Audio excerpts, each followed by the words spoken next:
एक बार राजा कृष्णदेव और तेनालीराम के बीच किसी बात को लेकर विवाद हो गया। तो तेनालीराम रूठकर चले गए और वो 8-10 दिन बीते तो राजा का मन उदास हो गया। राजा ने तुरंत सेवकों को तेनालीराम को खोजने के लिए भेजा।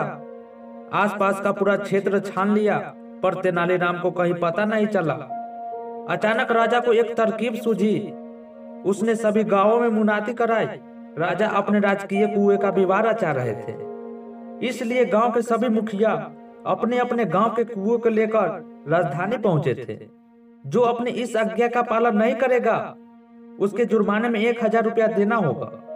मुनियादी सुनकर सभी लोग परेशान हो गए कि भले कुएं कहीं भी ले जा सकते हैं। जिस गांव में तेनालीराम भेष बदल कर रहता था वहां भी यह मुनियादी सुनाई दी। गांव का मुखिया परेशान हो गया। तेनालीराम समझ गए कि उससे खोजने के लिए यह महाराज ने चाल चलाई है। तो तेनालीराम मुखिया को बुलाकर कहा, मुखिया जी आप चिंता मत करो, आपने मुझे गांव में आश्रय दिया है इसलिए आपके उपकार का मैं बदला चुकाऊंगा।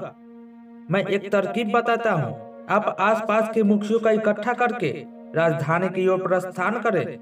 सलाह के अनुसार सभी राजधानी की ओर चल दिए। तेनालीराम भी उनके साथ थे। राजधानी के बाहर जाकर एक जगह रुक गए। एक आदमी को मुखिया का संदेश देखकर राज दरबार में भेजा।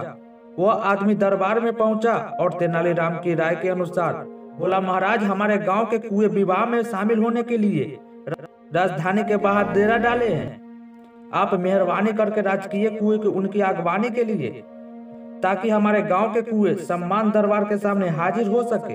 राजा को उनकी बात समझते हुए देर न लगी कि ये तेनालीराम की तरकीब है। राजा ने पूछा, सच सच बताओ तुम्हें यह अक्ल किसने दी? राजन थोड़े दिन पहले हमारे गांव में एक पड़ोसी आकर रुके थे, उसी ने हमें यह तरकीब बताई थी।